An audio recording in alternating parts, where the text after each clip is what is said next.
Yeah. Tara, gas. Sakay sa motor, hangin ang ka-vibe. Bundok sa unahan, this is the best ride. Likod ko'y dagat, alon sumasabay. Tanawin na solid, parang buhay ay fly. Kalsada'y paikot, tanawin ay ganda lang. So ayun ako mga best, no, sa lahat ng mga nagtatanong magkano nga ba ang ganitong motorcycle, ilalagay ko sa screen nyo para at least meron tayong reference kapag kumuha tayo ng cash at hulugan. So sa tingin nyo, sulit nga ba ang presyo niya ngayong 2026? Comment nyo naman yan, at para dun sa lahat ng mga nakagamit na ng ganitong motorcycle, baka pwede nyo i-share dyan sa comment section ano nga ba yung mga nag-experience nyo sa motorcycle na to. Ayos na ayos yan. Itong motorcycle ito ay nagkakahalaga ng 47,000 kapag kinuha nyo ng cash. At syempre, available din po sila sa installment. Ilalagay ko dyan sa screen nyo para at least meron tayong reference kapag kumuha kayo ng hulugan. So, kung hinihintay nyo bagong taon, bagong motor, baka ito na yung hinahanap mo. So, sa mga nakagamit na nga pala ng ganitong motorcycle, baka pwede nyo i-share dyan sa comment section. Ano nga ba yung mga nag-experience nyo sa motorcycle na to? Ayos yan! So ayun na mga best, no, meron naman silang bagong nilabas. Itong Racal TS 150, okay, 150cc, pang tricycle, alam niyo naman yan. Pang gusto niyo ng mas malakas na hatak, mag 150 kayo. And dito sa may Racal, meron silang nilabas ngayon 2026 na pang bato din nila. Dahil nga marami na rin talaga naglalabasan ng mga pang tricycle ngayon, si Racal 150cc ang nilabas nila. So, ayun ang mga best, no, sa lahat ng mga nagtatanong para sa update ng Microbike HTC 150. Available po sila ng isang unit dito. Meron silang kulay red.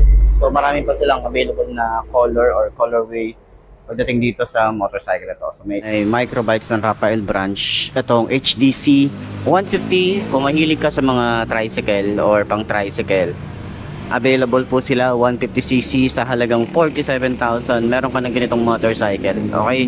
So, umpisahan natin dito yung walk around sa kanyang headlight. So, kakaiba na rin yung headlight na ito dahil nga naka-LED na siya. Ang dami, oh. Ang dami niyang mga butas. So, medyo may ano ko dun sa mga butas. Eto. Ang dami, kahit yung round style niya rito, may mga LED rin. Yung kanya signal light, ang dami ring butas. LED rin yan. Meron tayong emblem ng Microbike dito. May bracket na ganyan. May ano tayo rito, reflector side by side, naka-telescopic fork. Meron tayong rubber boots.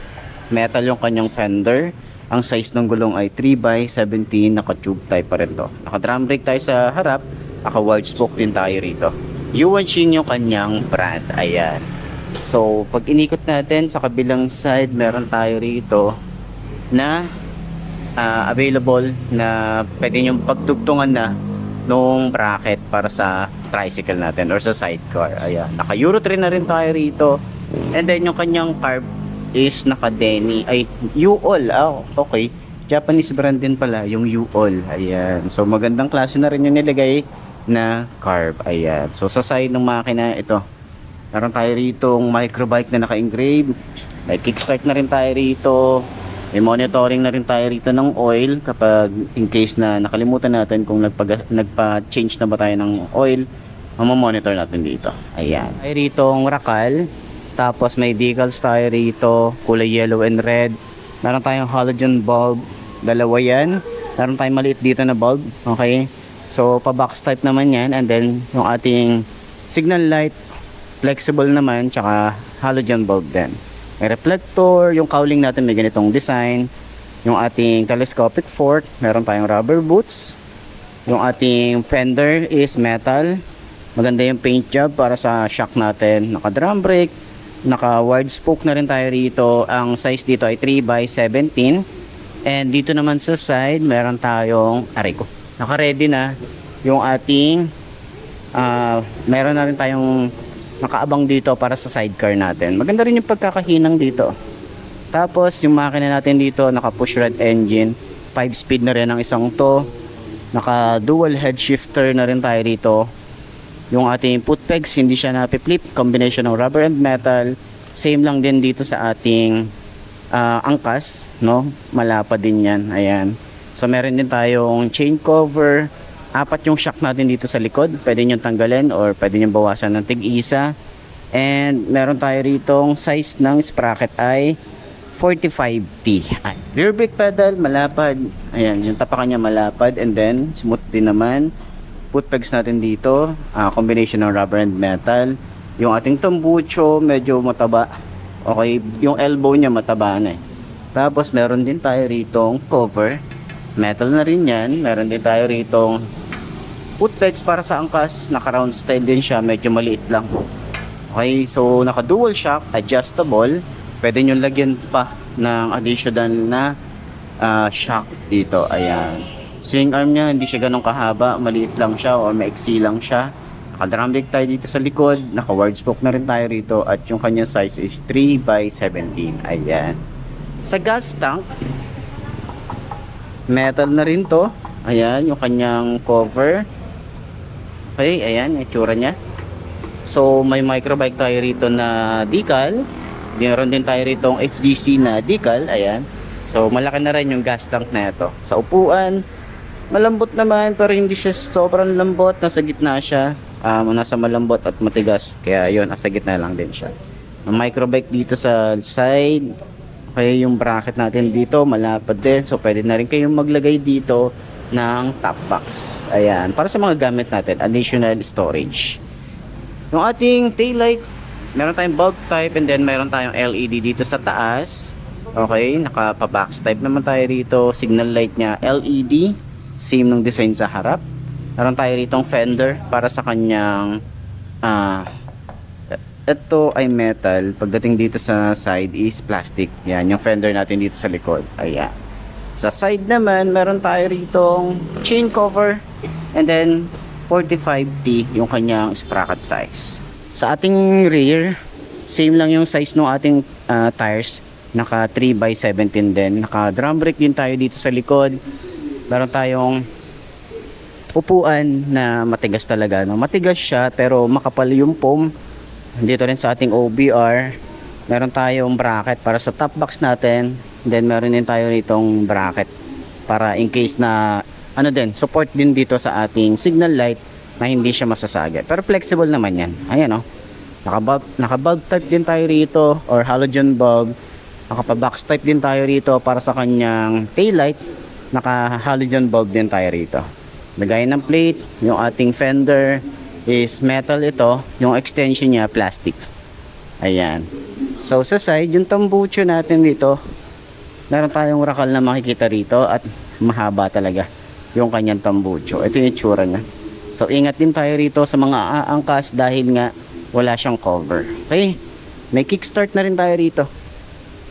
Ayan, may rakal din pala dito na naka-engrave. May monitoring din tayo rito ng langis kung in case na kailangan nyo na magpalit or hindi pa. So rear brake pedal, smooth lang din pero mababaw lang yung ano nyo. Okay, so sa ating gas tank, tingnan nyo naman, parang pang big bike yung datingan nya, diba? Ganyan ang itsura, pang big bike yung itsura. May USB charging port na rin tayo rito. Dito tayo sa side, baka against the light Meron tayong USB charging port din dito. Ayan, so type C and type A. Meron tayong panel gauge na analog type. Meron tayong speedometer, odometer, gear indicator na 1 to 5. May rakal dito sa side. Signal light, neutral pag naka high beam. Ito yung ating susi. Ito naman yung ating ignition. And sa ating switches, meron tayong park light, headlight, and off, hazard switch, electric starter, yung ating lever dito, meron tayong rubber na ganyan. Smooth naman yung ating front brake. Yung grip natin makapit din naman. Throttle niya medyo malalim. Medyo natitigasan din ako. Okay. So dito naman sa side, clutch natin dito. Ito medyo matigas din yung clutch niya. Meron tayo ditong rubber. Ayan, ganyan. High and low. Signal light and busina. And then, yung ating gear indicator dito, rotation. Ito pag mag-a-add tayo ng gear. Okay. Ito naman pag magpapawas tayo or babalik tayo sa neutral. Ayan. So, sa kanyang panel gauge, meron tayo ritong analog and digital. Yung digital niya, yung kanyang gear indicator. Nasa taas naman yung fuel gauge, RPM, neutral, and pag naka high beam, signal light. Meron tayong microbike dito, yung kanyang susi, napakaliit lang. Tapos simpleng-simple lang yung ignition. Sa side naman, meron tayong odometer, speedometer, and then kilometer per yung mileage niya. Ayan. Yung odo. Okay. So, sa kanyang yung sa handlebar, naka-upright position. Yung ating lever dito, malapad. Oh. Malapad. Tapos may cover din tayo rito na goma. Meron din tayong goma rito. Malapad yung lever. Smooth naman yung clutch. So, kanyang mga switch dito. Ito, meron tayo rito park light, headlight, electric starter. Yung grip niya, makapit din naman. Lalo na yung side dito. And then, yung kanyang throttle is malalim. Ayan. Pero, responsive siya. Ayan. Tsaka medyo payat yung kanyang grip. Dito naman sa side, meron tayong signal light, busina, and high and low. So, ganyan ang itsura. So, sa tingin nyo, sulit nga bang bumili ng ganitong motorcycle? Ito yung bagong Racal TS150. So, puntahan nyo lang dito sa may Angat, Bulacan, sa may warehouse nila. Okay, so madali lang din naman tong hanapin. Malaki yung warehouse nila. Okay, pasok na kayo sa loob para makita nyo ang mga motorcycle na available ni Racal. So, ayan, sana nakatulong tong video na to sa lahat ng mga naghahanap ng ganitong motor. Nice.